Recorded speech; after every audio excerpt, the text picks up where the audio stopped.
So every child should be able to be given the opportunity to achieve their potential. Mental health has always been a true challenge just in our society alone.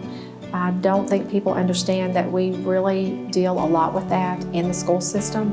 You know, hurdles that you have to jump over are always measured by how big was that hurdle, how long did it take place, what kind of impact did it have. And this was huge. It was huge for a lot of different people.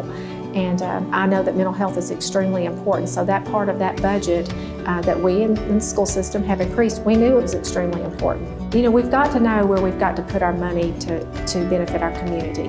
Mental health is one of those, crime prevention. You know, we've got to be a safe community. You know, we've got to have a good school system where those kids feel safe. All of that interworks together. You know, we pull it apart, and I watch at a lot of these meetings, we kind of section it off. You know, it's either one thing or the other, or we're addressing one part of the budget or the other. But really, it's all, you know, it all works together. You know, every service that we provide in this county benefits a citizen, some population of our community. It may not be important to you in one section, you know, that we're addressing, but it is extremely important to others. We've got to know as county commissioners what that looks like and why those priorities have to be placed the way they are. You know, we have a great sheriff's department. Everybody knows that. You know, we have a great school system. We're number 8 in the state. You know, we know that. We didn't get there overnight.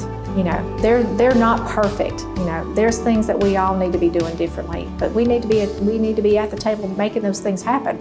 You know, to bring somebody in new, and like I said, there's not a person that wasn't new at one time, but to bring somebody in new, that is a huge learning curve to connect all those dots and figure out what that budget means, because at the end of the day, most people want us using their tax dollars wisely. Well, I do too. You know, that's my goal. Every time I sit down and look at one of those budgets, or I'm sitting in one of those budget meetings, you know, I say, you know, what does the general public want? Well, they want us to make sure they're safe, make sure they have good services, make sure their taxes are, you know, where they need to be, that we can all tolerate it.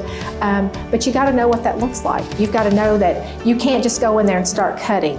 You can, but that's not the way we get there, you know, to make us a great community that we all want to live in. I've seen that happen, and that's just not a good place. You know, we want to be able to have the parks and the libraries and the things that we all enjoy, you know, for families. But you got to know how to put that down in black and white in that budget process, because that's where the rubber hits the road.